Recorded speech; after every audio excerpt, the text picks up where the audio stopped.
Bienvenido una vez más, estamos en lectura número 7, parte 4, continuando con nuestros comentarios sobre el principio del libro de Génesis. Ahora hay otra manifestación de los recursos literarios, es el uso de los nombres que hallamos aquí en este libro.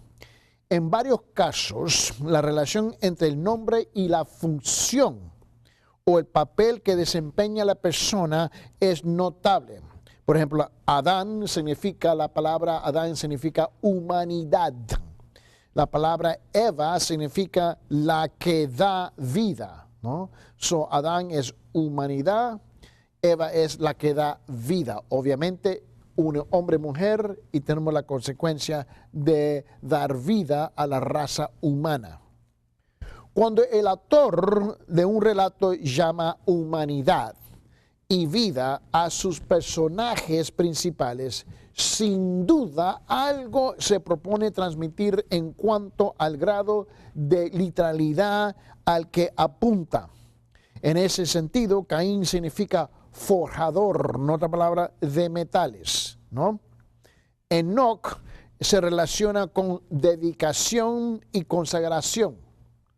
Los nombres tienen distintos sentidos y significados. Por ejemplo, abre su Biblia en Génesis capítulo 4. En Génesis capítulo 4. Y quiero que tú veas conmigo en Génesis capítulo 4, en versículo 17, ¿no? Y conoció Caín a su mujer, ¿no? Dice, y conoció Caín a su mujer, la cual concibió y dio luz a Enoc, y edificó una ciudad y llamó el nombre de la ciudad del nombre de su hijo Enoc, ¿no? O sea, aquí lo podemos ver, esta palabra, conoció Caín su mujer, evidentemente. Aquí estamos hablando que aquí, y luego en capítulo 5, en Génesis capítulo 5, versículo 18, mira bien. Vivió Jared 162 años y engendró a Enoc, ¿no? O vaya conmigo en Génesis capítulo 4, en versículo 21, donde dice, y el nombre de su hermano fue Jubal, el cual fue padre de todos los que tocan arpa y flauta, ¿no? Jabal. Que en otra palabra, con el cuerno y la trompeta, ¿no? Mientras que Caín, ¿no? Condenado a ser un nad, en hebreo, la palabra nad es errante, ¿no? Va a habitar en la tierra de Nod, nombrado claramente derivado de la misma raíz hebrea que significa tierra de errante, ¿no? Él va a vivir en la tierra de los errantes, ¿no? Estos elementos sugieren que el autor escribe como un artista, un narrador que emplea recursos y artificios literarios. Se deberá, pues, establecer la diferencia entre la enseñanza que se propone transmitir y los medios literarios que emplea. Más bien en sus notas tengo una foto, un cuadro de uno de los fragmentos de Enuma Elish en la hípica asiria de la creación, y como tú ves, donde ellos escribían en ese tiempo, ¿no? Ahora, hablando del trasfondo, el trasfondo del antiguo cercano oriente, porque es importante que lo comprendamos. Yo siempre me fascino con los hermanos que siempre me quieren hablar, más bien en un estudio bíblico anoche, uno de los otros pastores de la iglesia donde estoy pastoreando, él está dirigiendo una nueva serie de enseñanzas, ¿no? Y me llama mucho la atención. Yo estaba bien atento a lo que él está diciendo, y siempre me fascina cuando él habla, porque él habla con pasión y compasión a la misma vez, pero él habla de su corazón, ¿no? Y él estaba relatando unas cosas, pero una de las cosas que él dijo que me llamó la atención es que, tú sabes, cada uno de nosotros somos de distintas culturas, distintos dialectos, idiomas, etcétera, etcétera, etcétera, etcétera, ¿no?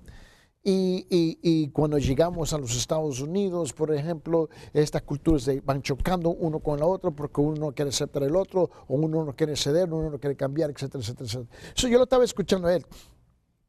Y yo estaba pensando, cuando él lo dijo, yo estaba pensando precisamente en esta enseñanza, porque yo supe que hoy día, ¿no? El estudio bíblico fue anoche, ¿no? Pero yo supe que yo iba a llegar a este punto en mi enseñanza en la clase hoy día. Y lo estaba meditando. ¿Sabe qué? Es igual en la Biblia. Si tú no tomas tiempo de comprender el trasfondo del cercano oriente, es importante que tú comprendas, y quizá lo voy a seguir repitiendo hasta que me entierren, yo creo, que la Biblia, mira, la Biblia viene de una cultura del cercano oriente, de la cultura oriental, es del oriente. Si tú vas a dividir el mundo, ¿me entiendes? Si vas a dividir el mundo entre el oriente y el oeste, por ejemplo, ¿entiendes? Tú tienes que comprender que el oriente, ¿me entiendes? Es donde nace la Biblia, donde nace el Señor. Toda la cultura en la Biblia está en el oriente. Tú y yo hemos nacido en el oeste. Toda nuestra cultura es muy distinta al oriente. Cuando tú estás leyendo la Biblia y si tú no comprendes el cercano oriente, tú vas a luchar a comprender lo que se está diciendo, porque las palabras siempre comunican cultura. ¿Entiendes? Las palabras comunican cultura. Y si tú no comprendes las palabras de la Biblia, no vas a comprender la cultura de la Biblia. Y lo que tú vas a hacer automáticamente es traducirla en sus términos, en cual transmite los conceptos culturales suyos. Quiero que tú me comprendas cuando estoy diciendo eso. Es importante. Cuando nosotros nos acercamos al Antiguo Testamento y en particular el libro de Génesis, muchas veces entramos y nos acercamos a ella con los ojos culturales modernos nuestros y mal leemos, mal comprendemos. Hablando del trasfondo, ¿no? Al analizar el género literario aquí de Génesis capítulo 1 al 11, se deben tomar en cuenta los claros y numerosos paralelos y semejanzas entre el relato bíblico y las narraciones del cercano oriente, en especial las de mesopotámicas. El autor y los autores inspirados del prólogo primitivo se nutrieron del material y de la forma de hablar de los orígenes que formaban parte de su cultura y sus tradiciones literarias. En primer lugar, en el Génesis capítulo 1, el trasfondo es la literatura mesopotámica. Mesopotámica es una cultura muy distinta y de ahí donde proviene mucho de este lenguaje que se usa aquí, de la creación. Si bien los paralelos exactos son pocos, bastan para revelar el Génesis capítulo 1, parte de esa perspectiva. Ahora, no se olvide que estamos hablando de que el libro de Génesis no se escribió en ese entonces cuando todo estaba sucediendo. ¿Entiende? Cuando Dios estaba creando el mundo, yo creo, a ver si lo puedo poner así. Cuando Dios habló, sea la luz, y fue la luz. Ahí no había un secretario anotando. Dios creó, él dijo, sea la luz, y fue la luz, y lo estaba escribiendo. Ahí no había un secretario, un imanuense, un escriba. Ahí no estaba relatando ahí. Sabemos que Moisés, ¿te recuerdas las otras clases que estuve hablando? Por ejemplo, en todas las sesiones hablando del Pentateuco, ¿te recuerdas? Y establecemos que Moisés es el autor del libro de Génesis, ¿no? Pero él se lo da a Moisés años y años y años y años después. Para relatar el Dios a través del Espíritu Santo se lo da a Moisés. Moisés está escribiendo, mira, Moisés está escribiendo aquí en este lado de toda la creación, de todos los acontecimientos del libro de Génesis. Después de eso, él está escribiendo. Él está escribiendo del presente hacia atrás. Génesis no se escribió durante el periodo de tiempo que las cosas que estaban sucediendo. En esa época en cual Moisés le entrega la tarea de escribir, la cultura mesopotámica era la cultura que dominaba ese periodo de tiempo, y también la forma de cómo escribir y relatar la literatura, ¿no? Ahora, los paralelos fundamentales son tres. Quiero que tú lo veas conmigo. Uno, ambos describen el estado pristino como un caos, ¿no? Acuoso. Dos, ambos presentan básicamente el mismo orden de creación. Y tres, ambos concluyen con un descanso divino.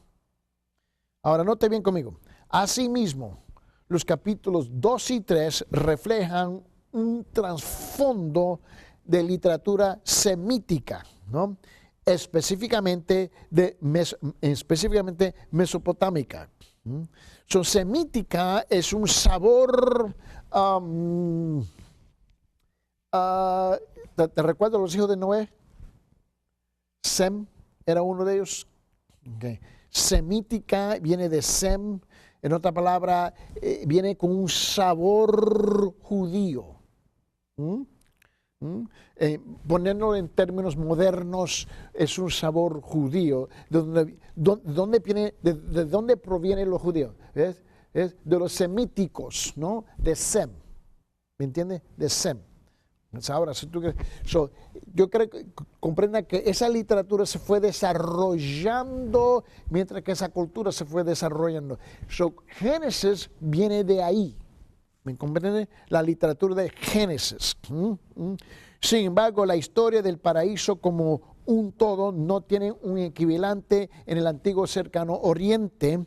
Las semejanzas se limitan a ciertos elementos, símbolos y concepciones individuales compartidas, ¿no? Porque la verdad es que cuando hablamos de la historia de la creación, es una historia única. Ahora, los paralelos se extienden aún en la terminología técnica también, porque aquí en Génesis 2:6, por ejemplo, en Génesis 2:6 dice, sino que subió de la tierra un vapor el cual regaba toda la faz de la tierra, ¿no? Pero se levantaba de la tierra un vapor, ¿no?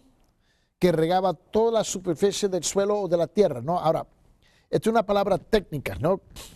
Es la palabra het. Y het es una palabra en hebreo, en Génesis 12, que es la palabra vapor, ¿no? Que por lo general se traduce como vapor, debería entenderse mejor como una voz extranjera. Como una voz extranjera, que viene de literalmente Acadia. Los acadenses, ¿no? De Acadia, con el significado manantial que brota de la tierra, ¿no? Y los acadios y los aquedeos, porque habían, a ver, si me recuerdo, si mi memoria todavía me sirve, aquedenses, aquedeos, acadios, okay, de la misma familia, distintas tribus entre ellos. Ellos eran que utilizaban mucho la palabra het, okay, que es un manantial donde subía agua para arriba, un vapor. Por ejemplo, yo me recuerdo años y años atrás, yo me recuerdo ahora, son tantos años que han pasado ya, pero por lo menos tengo 30 años en la obra misionera, viajando, pero en los principios, cuando iba a Guatemala, por ejemplo, al país de Guatemala mucho, me llevaron a las montañas, y en las montañas me llevaron a un lugar, ¿ves?, que tienen aguas de vapor, ¿no? Y unos manantiales que brota de la tierra, ¿no? Y uno se puede bañar ahí. Y yo me recuerdo que me llevaron a bañar a mí ahí en medio de un frío terrible, pero entré en las aguas calientitas ahí, ¿eh? Bueno, en Guatemala yo me recuerdo dando una vez una enseñanza y los hermanitos me comprendieron, ¿no? Ellos comprendieron lo que estaba hablando, ¿no? ¿Por qué? Porque ellos tenían esa experiencia, ¿no? Ahora, esa palabra es una palabra técnica, pero proviene de ellos. ¿Okay? La ubicación geográfica del jardín en Edén, ¿no? Por ejemplo, si tú tomas Génesis capítulo 2, versículo 8. Y Jehová Dios plantó un huerto en el Edén al oriente y puso allí al hombre que había formado, ¿no? Y plantó el Señor ahí, ¿no? Un huerto hacia el oriente en Edén y puso allí el hombre que había formado, ¿no? Ahora, aquí también conviene entenderla como una voz adoptada del sumerio. Ahora, los sumerios o sumerenses, ¿no? Y luego de acadio también, que la palabra en hindú, que es la palabra llanura, ¿no? Que se adecuada bien al contexto. Estos eran lenguajes, dialectos que existían en ese entonces entre todo este grupo de gente. Nótese que ambos términos adoptados de otras lenguas se refieren a fenómenos que no son propios de Palestina. Utilizando la palabra Palestina como hablar de la tierra de Canaán en Israel, porque tú sabes que la palabra Palestina ella misma no existe en la Biblia, ¿no? Es la tierra de Canaán, ¿no? La tierra prometida. Okay. Quiero que tú comprendan que hay varios idiomas que se están utilizando. Ahora, más adelante, cuando se traduce de nuevo todos los distintos idiomas y dialectos dentro del Antiguo Testamento a hebreo, se va formalizando, ¿no? Y centralizando y consolidando el lenguaje, que fue más fácil para traducir más adelante, en cual ahora tú y yo disfrutamos de la versión en español que tenemos hoy día. Ahora, un hecho ya bien conocido es que las semejanzas más notables entre la literatura mesopotámica y el prólogo primitivo se encuentran en las coincidencias entre los dos relatos del diluvio. Allí no solo existen semejanzas básicas, sino también en los detalles. El diluvio, por ejemplo, fue dispuesto por los dioses y revelado al héroe por la acción divina. Se le manda construir un barco, ¿no? De características poco comunes, calefeteado con brea, ¿no? Que es lo que tú y yo usamos como el asfalto hoy día. Se llevan animales. El diluvio es universal. Por el mundo conocido de esa época, todos los hombres son destruidos, el héroe suelta algunas aves, que aquí va a ser Noé, ¿no? El barco llega a reposar sobre un monte, en cual Ararat, se nombra Ararat hoy día, el monte de Ararat en el país de Turquía hoy día, en cual la Biblia nombra el lugar como Asia Menor en esa época. El abandonar el arca se ofrece a un sacrificio y los dioses perciben un olor agradable, por decirlo así. Y por última, en Génesis capítulo 11, quiero que tú veas conmigo en los primeros 9 versículos, quizás la conexión más clara con Mesopotamia, y sea la historia de la tierra de la Torre de Babel.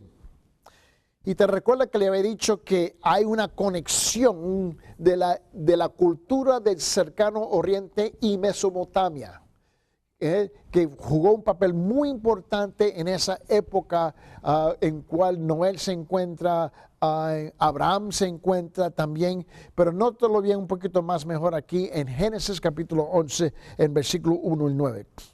Dice en versículo 1, toda la tierra hablaba la misma lengua y las mismas palabras, ¿no? Eso era una cultura mesopotámica en ese entonces. Y aconteció que según iban hacia el oriente, hallaron una llanura en la tierra de Sinar y se establecieron allí. Y se dieron unos a otros y vamos, fabriquemos ladrillos y cosámoslos bien. Usaron ladrillos en lugar de piedra y asfalto en lugar de mezcla. O sea, ahora tú puedes ver donde nace eso. Y dijeron, vamos, edifiquémonos una ciudad, una torre cuya cuspe llegue hasta los cielos. Hagámonos un nombre famosos para que seamos dispersados sobre la faz de toda la tierra. Ellos estaban unidos con la cultura mesopotámica. Ellos tenían esa habilidad de comunicarse a través de todas las distintas tribus que existían en ese entonces. Dice en versículo 5, y el Señor descendió para ver la ciudad y la torre que habían edificado sobre los hijos de los hombres. Y el Señor dijo, he aquí son un solo pueblo y todos ellos tienen la misma lengua. Dice, y esto es lo que hacen, lo que han comenzado a hacer, y ahora nada de lo que propongan hacer les será imposible. Tú puedes ver que esta historia se va desarrollando. Y mira versículo 9. Y por eso fue llamada Babel, porque allí confundió el Señor Jehová Dios la lengua de toda la tierra, y de allí lo dispersó el Señor sobre la faz de toda la tierra. Y aquí hallamos que el relato se sitúa específicamente, mira lo que él dice en versículo 2, en Génesis 11:2, se sitúa específicamente en Babilonia. Babilonia, que es parte de la cultura mesopotámica, ¿no? Aquí dice en Génesis 11:2, aconteció que según iban hacia el oriente, hallaron una llanura en la tierra de Sinar, ¿no? Estamos hablando de esa tierra de Babilonia o mesopotámica. El material de construcción, el que se utilizaba en Mesopotamia, el autor hace un comentario algo irónico sobre su carácter único, porque mira lo que él dice. En versículo 3, capítulo 11, dice, y se dijeron unos a otros, vamos, fabriquemos ladrillos y cosámoslos. Bien, usaron ladrillo en lugar de piedra y asfalto en lugar de mezcla. Y sabemos que históricamente que Mesopotamia, Babilonia, ¿no? Sinar, esa área, utilizaba ladrillos y asfalto o brea. Brea. Pero usualmente era mezcla, lodo, ¿no? Que era la mezcla, ¿no? Con piedras se construían. Pero ellos cocinaron ladrillos. Tú puedes ver la gran diferencia de esas culturas que llegan a influenciar, ¿ves?, al pueblo de Israel.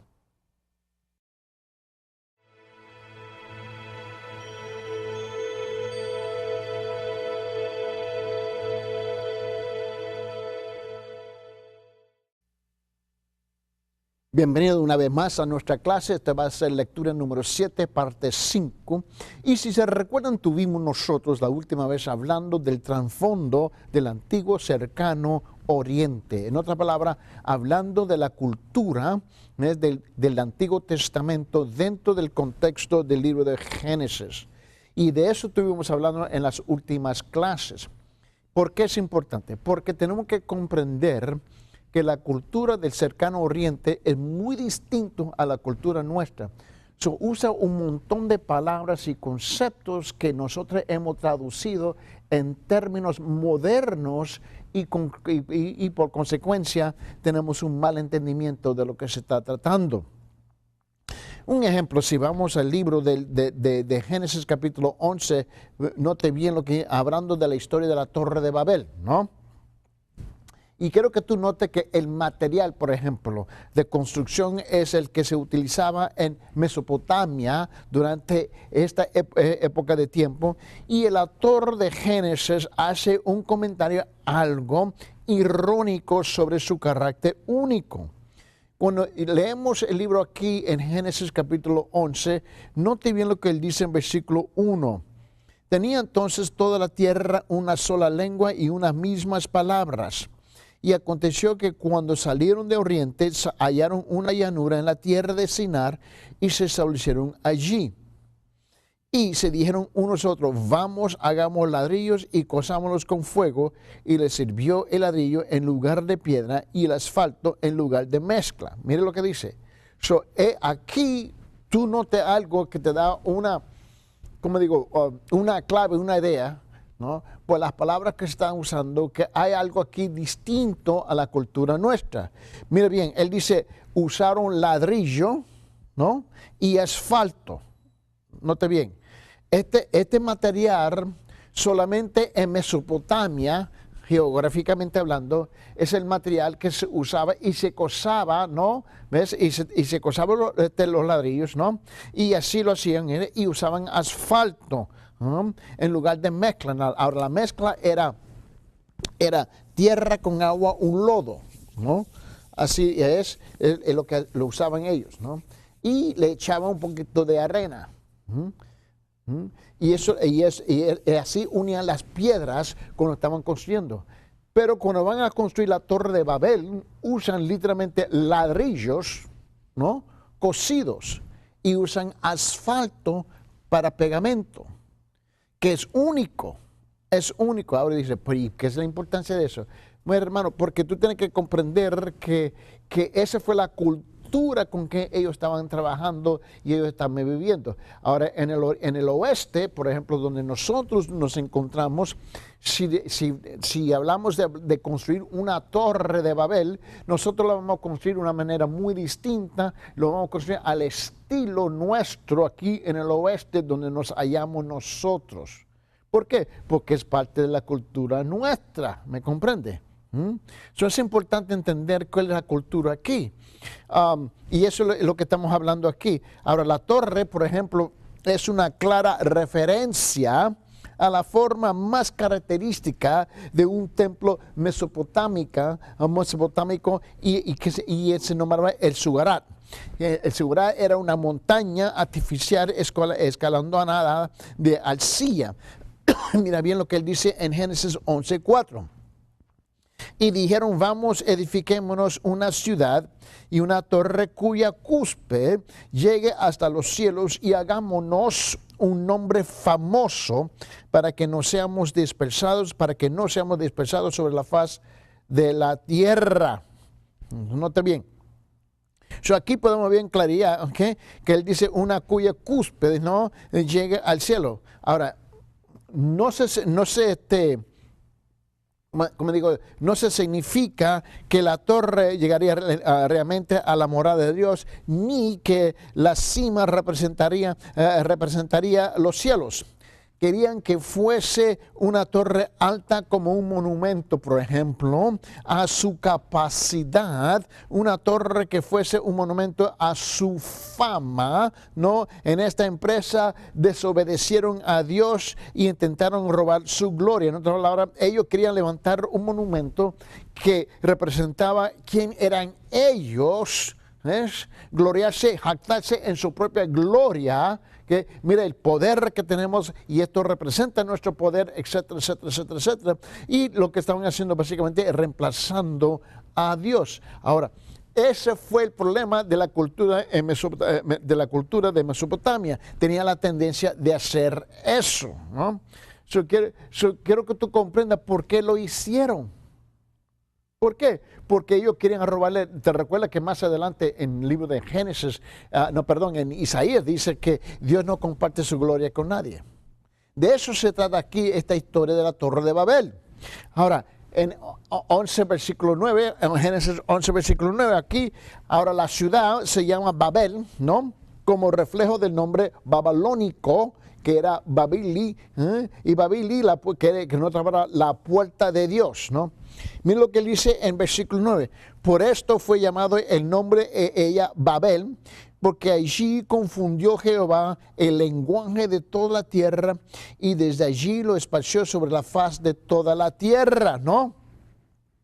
Yo quiero que tú comprendas que esa razón porque Babel se encontraba en Babilonia, que era parte de ¿qué? De Mesopotamia.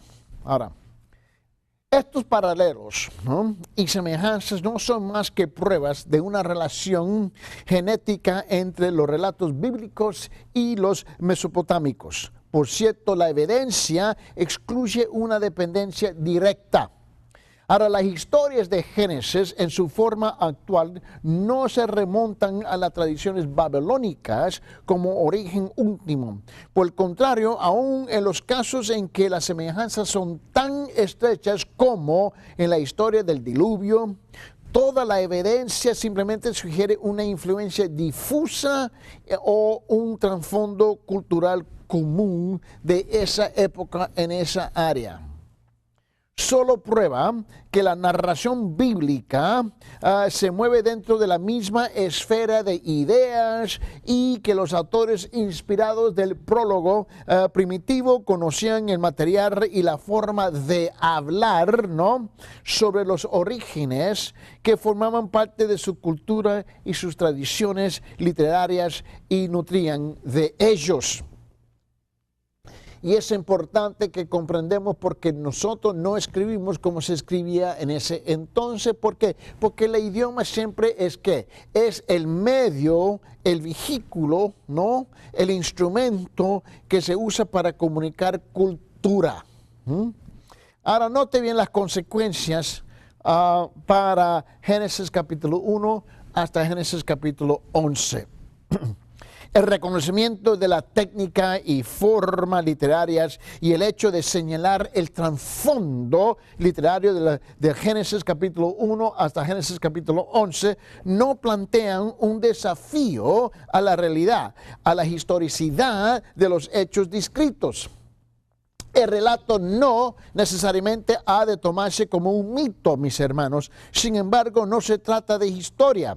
Es en el sentido moderno de informe objetivo por testimonio directo. No, más bien, transmite verdades teológicas sobre acontecimientos descritos en el género literario rico en símbolos e imágenes. Esto no significa que Génesis capítulo 1 hasta Génesis capítulo 11 entrañe falsedad histórica. Esa conclusión sería cierta solo si el pasaje pretendiera comunicar descripciones objetivas. La clara evidencia ya reseñada comprueba que esa no era la intención. Por otro lado, sería un error considerar que las verdades que se enseñan en estos capítulos carecen de base objetiva. Ellos afirman ciertas verdades fundamentales. Número 1, la creación de todas las cosas por Dios. Número 2, la intervención especial de Dios en la generación del primer hombre y la primera mujer. 3, la unidad de la raza humana. 4, la bondad pristina del mundo creado, incluida la humanidad. Número 5, el ingreso del pecado por medio de la desobediencia de la primera pareja. Número 6, la depravación y el pecado generalizado después de la caída. Todas estas verdades son hechos y su certeza implica la realidad de los hechos. Ese es el objeto del que encontramos aquí en Génesis en capítulo 1 hasta capítulo 11. En otras palabras, el autor bíblico hace uno de los detalles, tradiciones literarias para describir acontecimientos primitivos únicos que carecen de analogía histórica basada en la experiencia y en los condicionamientos humanos y temporales. Y por lo tanto solo pueden expresarse por medio de símbolos. Génesis usa un montón de símbolos porque ese era el estilo de escribir en esa época. El mismo problema surge en relación con el fin de los tiempos en el libro de Apocalipsis. El autor adopta las imágenes esotéricas y los complejos artificios literarios de la apocalíptica. Mucho más evidentes que las semejanzas son las diferencias que separan a estas narraciones de las tradiciones literarias mesopotámicas. El hecho de señalar solo las similitudes las acentúa en forma engañosa, pues parecería que representarán el rasgo distintivo fundamental de los relatos del Génesis. De hecho, el caso es precisamente el inverso. Los rasgos singulares de la literatura bíblica, ¿no?, que la distinguen de su mundo y de las expresiones más cercanas de los pueblos vecinos de Israel, resultan tan obvios, tan innegablemente claros, que son lo único que el lector común puede discernir. Solo el lector diestro de la crítica literaria y en la observación de los rasgos sutiles notará las semejanzas. Si bien esta afirmación quizás sea demasiado exagerada en relación con algunos fragmentos como el relato del diluvio, en general es cierta y tiene como propósito recalcar que lo que separa Génesis capítulo 1 hasta capítulo 11 de las tradiciones literarias mesopotámicas es mucho más obvio que los une. La literatura mesopotámica está impregnada de politeísmos, en otra palabra, múltiples de dioses. Y sus dioses, personificaciones de las fuerzas naturales, no conocen principio moral alguno. Mienten, roban, fornican y matan, según distintos dioses que le están sirviendo. El hombre no goza de ningún lugar especial como el ser terrenal más elevado de la creación, hecho a imagen de Dios. El hombre es, en cambio, el siervo inferior de señores divinos a quienes deben proveer alimentos y ofrendas. En contraste rotundo, los relatos bíblicos presentan un Dios único, un Dios verdadero, un Dios santo, un Dios omnipotente, cuya posición como creador es de primacía, independencia del mundo. Note bien, basta con que Él hable para que los elementos cobren existencia. Su obra es buena, armoniosa y completa. Aunque la familia humana se revela, Él templa su juicio con misericordia, lo sostiene y mantiene por su paciencia y su gracia.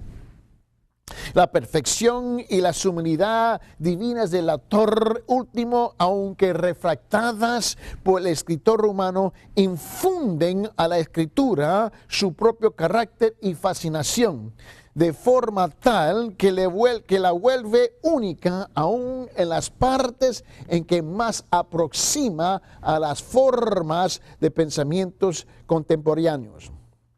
Aquí llegamos a una pregunta. Y quiero que antes que tomamos esta pregunta, a ver si tú puedes captar esto.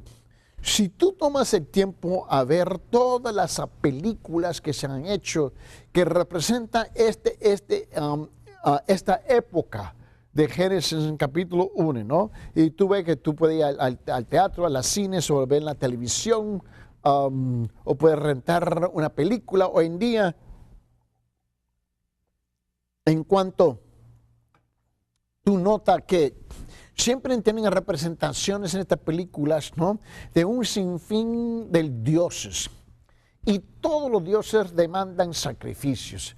Todos los dioses se la pasan el tiempo mintiendo, robando, matando, fornicando. Tienen el pueblo como esclavos solamente para complacerlos a ellos.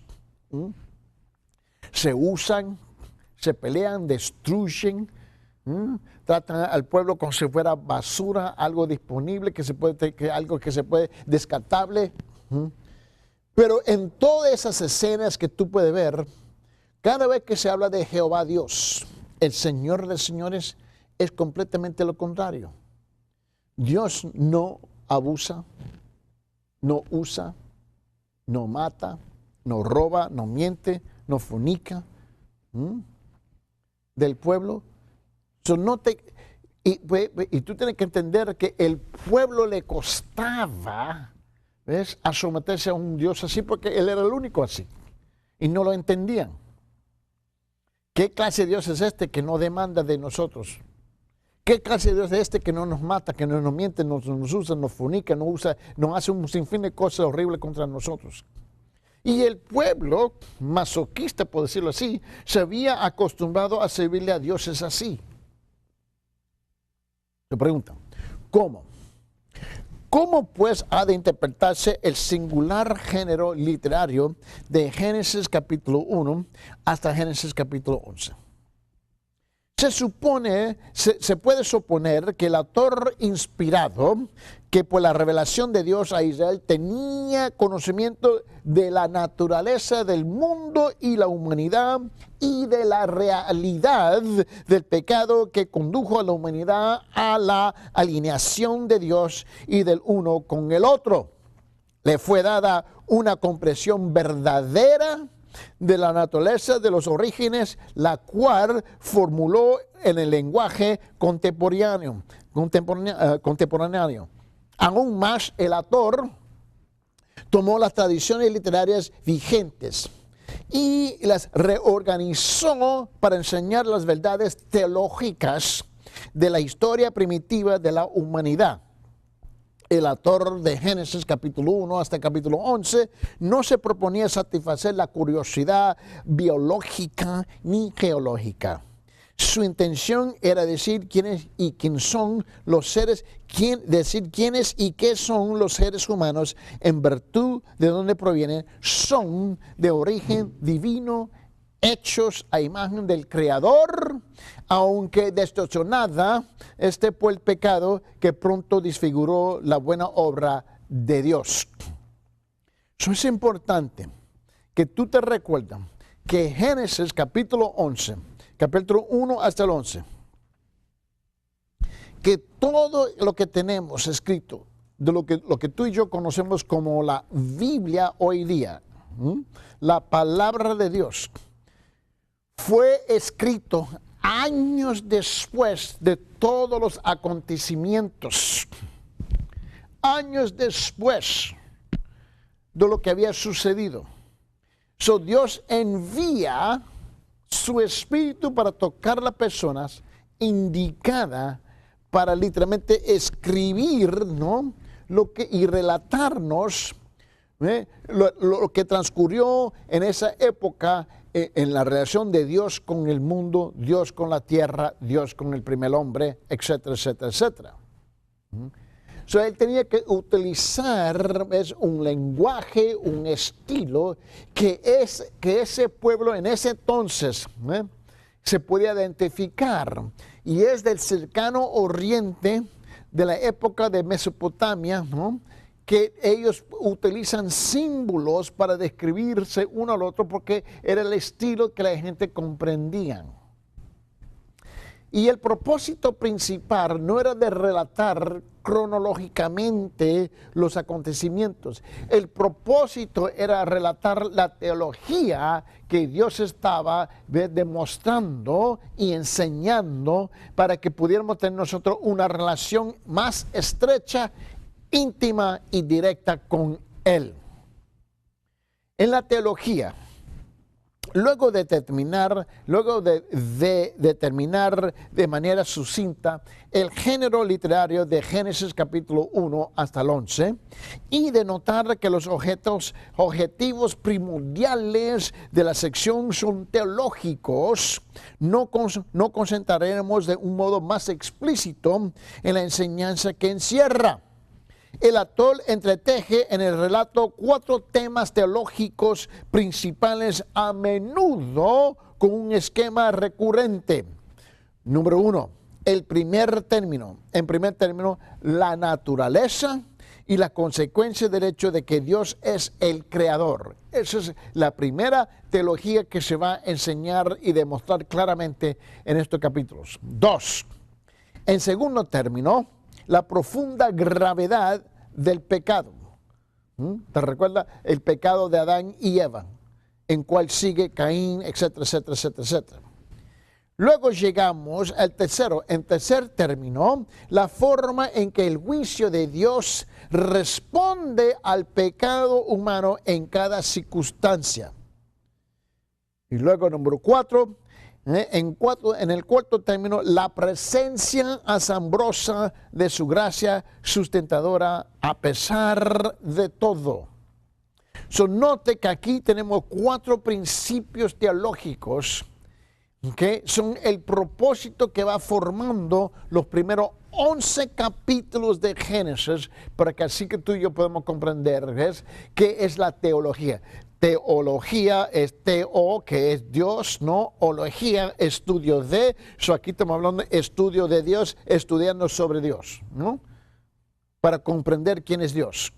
Y ese es todo el propósito. Está hablando, ¿ves? Y Génesis 1 al 11, ¿ves?, de esos capítulos, está relatándonos, ¿ves?, la relación de Dios con su tierra y con su pueblo.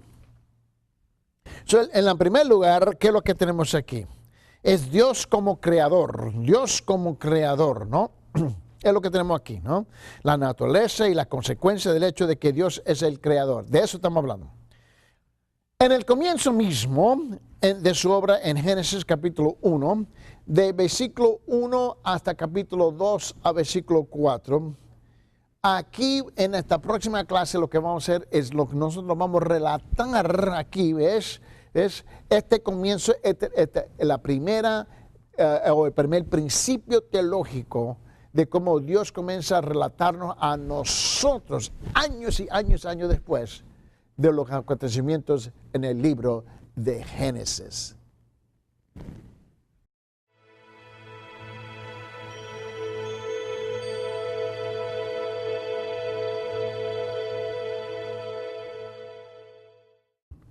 Bienvenido a lectura número 7, parte número 6. Y ahora comenzamos a desarrollar los 4 puntos que habíamos mencionado en la última clase. ¿Cuál fue el propósito de Génesis capítulo 1 hasta Génesis capítulo 11? Y fue claramente para demostrarnos a nosotros que habían 4 principios teológicos que Dios quería compartir con nosotros hoy en día. Note que el libro, igual como muchos otros libros, no está escrito, ¿ves?, con el propósito único o solamente de proveer material históricamente en una forma cronológica. No, el propósito es a presentarnos la teología, teológicamente, ¿ves?, los acontecimientos dentro del contexto de los primeros 11 capítulos del libro de Génesis. Se recuerda que le dije que habían cuatro temas teológicos principales, ¿no? Uno, en primer término, la naturaleza y las consecuencias del hecho de que Dios es el creador. 2, en segundo término, la profunda gravedad del pecado. 3, en tercer término, la forma en que el juicio de Dios responde al pecado humano en cada circunstancia. Y número 4, en cuarto término, la presencia asombrosa de su gracia sustentadora a pesar de todo. El primero es reconocer Dios como creador. Él es el creador, ¿no? En el comienzo mismo de su obra, aquí en Génesis capítulo 1, y yo quiero que tú lo veas conmigo, en Génesis capítulo 1, ¿no? Y note bien conmigo porque es importante que tú captes esto, ¿no? De Génesis capítulo 1. En versículo 1, en el principio Dios, en el principio creó Dios a los cielos y a la tierra. ¿No? Y nos relata la creación completa, ¿no? En capítulo 1, versículo 2, 3, 4, 5, y llegamos al fin de capítulo 1 en versículo 31, y luego comienza en capítulo 2, ¿no? En capítulo 2, donde él dice en versículo 1, fueron pues acabados los cielos y la tierra y todo ejército de ellos, y acabó Dios en el día séptimo de la obra que hizo y reposó el día séptimo de toda la obra que hizo. Mira, 3. Y bendijo Dios al día séptimo y lo santificó porque en él reposó de toda la obra que había hecho en la creación. Luego, mira versículo 4, la primera parte de versículo 4. Te recuerda que en las otras clases yo te he dicho que si yo digo punto A es la primera parte del versículo, si yo digo punto B es la segunda parte del versículo, o si hay más partes C, D, etc. Note bien, en la primera parte es en 2.4a. En la primera parte del versículo 4 dice esto: estos son los orígenes de los cielos y de la tierra cuando fueron creados. cuando fueron creados. Nota bien. Obviamente se está relatando, ¿no? Es de este lado atrás, cuando todo eso ocurrió. ¿Por qué? ¿Por qué se está relatando? Porque se está relatando la teología, la doctrina, las enseñanzas que Dios quiere que nosotros podamos comprender de parte de su persona hacia nosotros. Aquí tenemos de Génesis capítulo 1 hasta 2:4a, ¿no? El autor sagrado plasma con singular belleza en el lenguaje hebrea la afirmación de que todo lo que existe surgió sola y sencillamente por el mandato libre y soberano de Dios. Olvídate las teorías de evolución. Aquí Dios está aclarando desde el principio la primera teología de la Biblia. Con esta declaración combate la cosmovisión errónea de su época que difería radicalmente de la actual. La cosmovisión desde la cual habla el autor es profundamente distinta de la imperante en la actualidad. El hombre antiguo personificaba la naturaleza y sus fuerzas como seres divinos, porque esa era la cultura de ellos. La humanidad y la naturaleza no se aprehendían por diferentes formas de conocimiento, sino que los fenómenos naturales se pensaban en términos de la experiencia humana. En nuestro tiempo, la noción del mundo fenomenológico es impersonal, mientras que en la antigüedad era personal, de hecho que se le llamaba tú, ¿no? Tú notas que aquí es lo que se usa mucho, ¿ves? Para hablar de la naturaleza. Los antiguos vivían inmersos en un mundo sumamente personal, en el cual no cabía la idea de lo inanimado. No es como hoy día. Nosotros tenemos una cultura completamente distinta, por esa razón nos cuesta muchas veces comprender los relatos históricos y teológicos del libro de Génesis. Cuando él dice, mis hermanos, y yo creo que tú comprendes eso, por tanto la divinidad era pluripersonal, por lo general ordenada y equilibrada, pero a veces podía ser, mis hermanos, antojadiza, inestable y pavorosamente amenazadora. Así era para ellos. Esta idea de que esta idea de Dios es la que se propone combatir el autor aquí en Génesis capítulo 1 con la afirmación. En el principio, ¿qué? ¿Cómo? En el principio creó Dios a los cielos y a la tierra. Así dice en Génesis 1:1. Desde esta perspectiva, la naturaleza aparece en respuesta al solo mandamiento de Dios, quien es independiente y tiene primacía sobre ellas. Ve, en esa cultura de Mesopotamia, tenemos que comprender que ellos veían todo, ¿no? Ves que el viento era un dios, el sol era un dios, las estrellas eran un sinfín de dioses, los árboles eran dioses, el río, ¿ves? Era un dios que lloraba. ¿Me entiendes? Todo era un dios, pero un dios feroz, un dios enojado, un Dios que se tenía que complacer con sacrificios, etcétera, etcétera, etcétera, etcétera. Pero aquí, años después de todos estos acontecimientos, Dios llama a Moisés a escribir el propósito de todos los acontecimientos, pero en términos teológicos.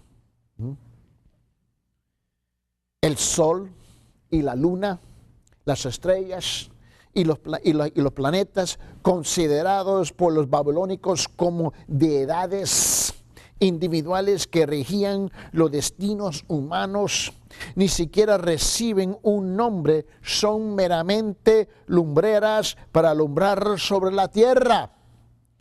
Aquí dice en Génesis, en capítulo 1, mira bien, en versículo 16 y hasta el 18.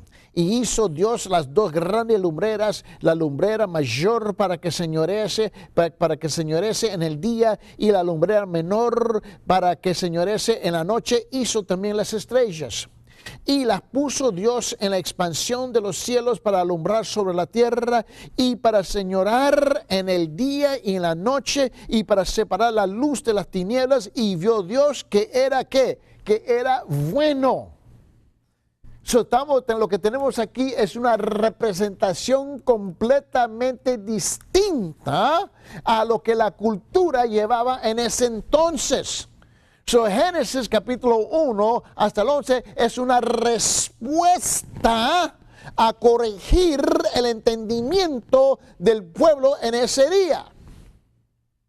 El mar y la tierra ya no son las primitivas deidades, madres que procrean a otras, sino que se lo reduce a su realidad natural.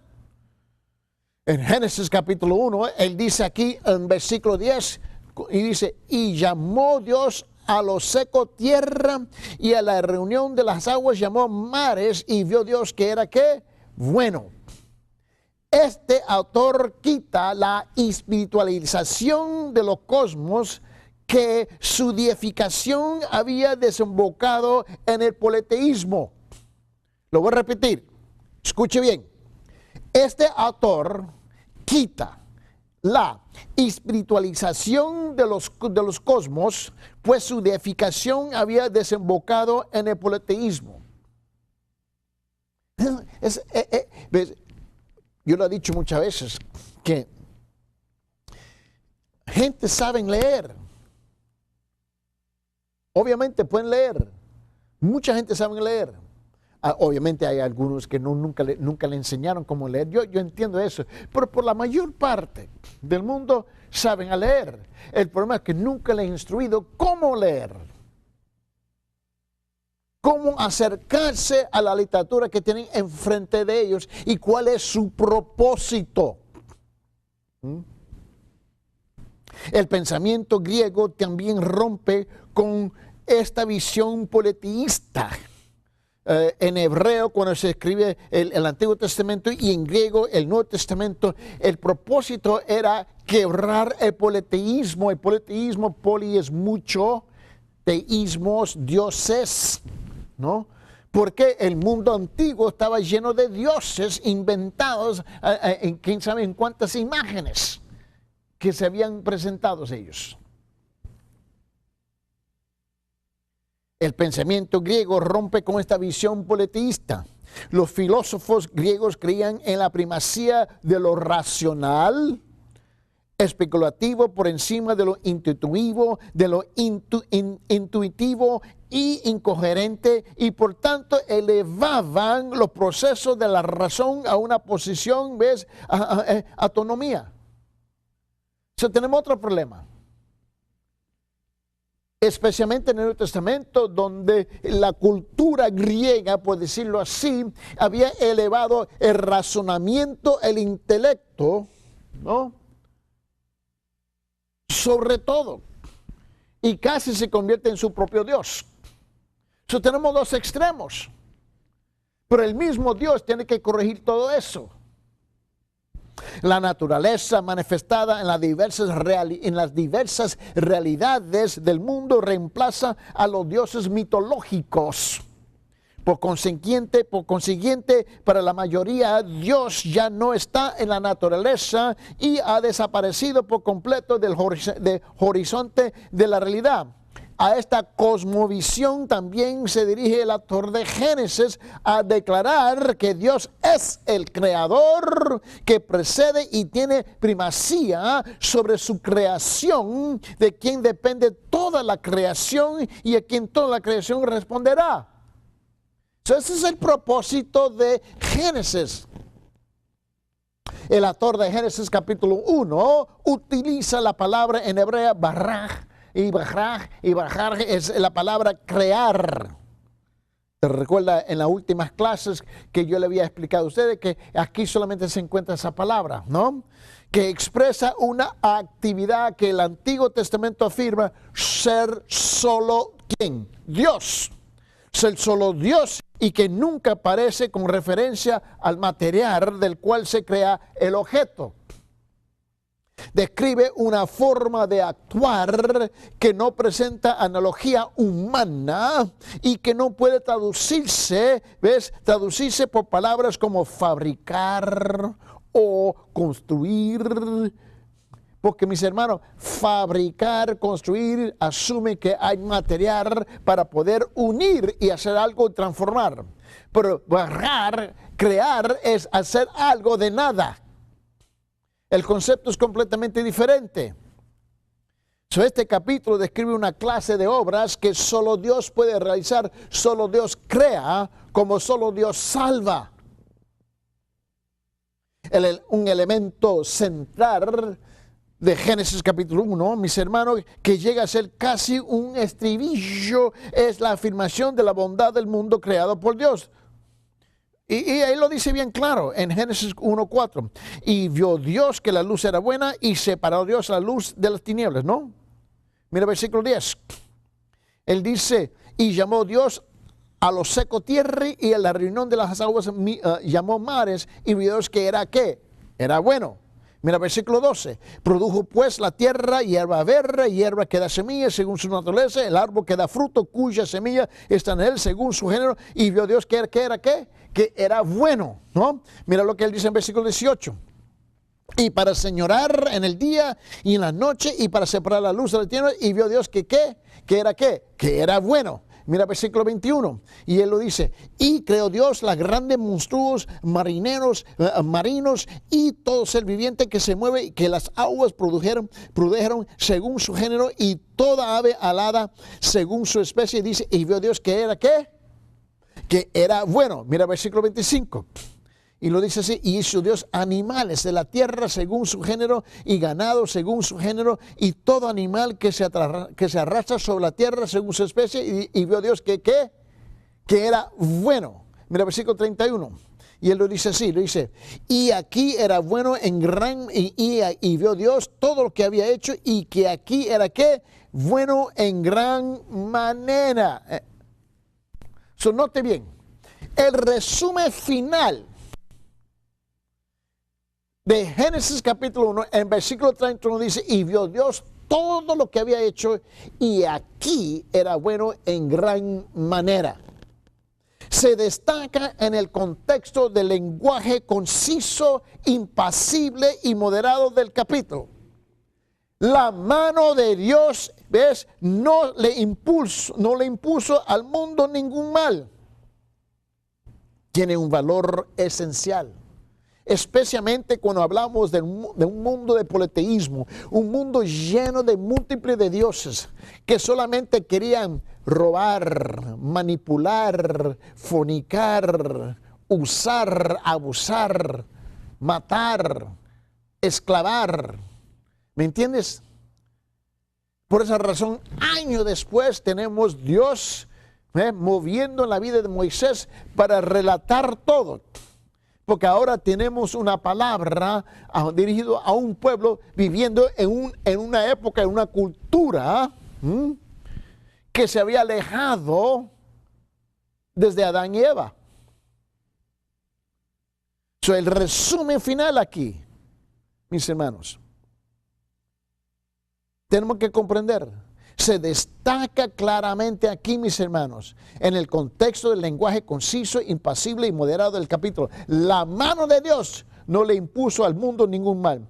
Tiene un valor esencial debido a que exclusivamente a que Dios lo creó. Esta enseñanza de la bondad pristina de la creación, incluida la humanidad, es de suma importancia teológica. Ese es el propósito, la teología. El primer término abre el camino al asunto del origen de aquello que se alteró, ese buen orden, el pecado. Fue el pecado que destruyó todo. El segundo término abre el camino de la afirmación bíblica, ubicada mucho más adelante, sobre el día en que todo será restaurado del mismo modo cuando llegue el fin de todas las cosas, en que Dios nuevamente verá todo lo que ha hecho y considerará bueno en gran manera, pues una vez más será. ¿Te recuerda lo que él dice en Apocalipsis, en el fin? Si vamos del principio de la Biblia en Génesis 1 y vamos hasta el fin en Apocalipsis en capítulo 21, donde él dice en versículo 1, dice, y vi un cielo nuevo, una tierra nueva, porque el primer cielo y la primera tierra pasaron y el mar ya no existe. Esta es la respuesta a lo que estamos hablando aquí, ¿ves? Y lo que hemos estado dialogando pues ya por media hora con ustedes. Por último, en la cúspide de la creadora se encuentra la humanidad, por fin. Dios ha creado absolutamente todo y ahora llegamos al hombre y la mujer, a la humanidad. Él dice en Génesis capítulo 1, y lo dice en versículo 26 hasta 28, ¿no? Donde dice, y dijo Dios, hagamos ¿a quién? Al hombre a nuestra imagen, conforme a nuestra semejanza, y ejerza dominio sobre los peces del mar, sobre las aves del cielo, sobre los ganados, sobre toda la tierra y sobre todo reptil que se arrastra sobre la tierra. Él encamina y encabeza al hombre sobre la creación. Creó pues Dios al hombre a imagen suya y a imagen de los que creó, varón y hembra, los creó ambos dos. Los bendijo Dios y les dijo, sed fecundos y multiplicaos y llenar la tierra y sojuzgarla, ejercer dominio sobre los peces del mar, sobre las aves del cielo y sobre todo el ser viviente que se mueve sobre la tierra. Se quiebra aquí que la monotonía de las fórmulas.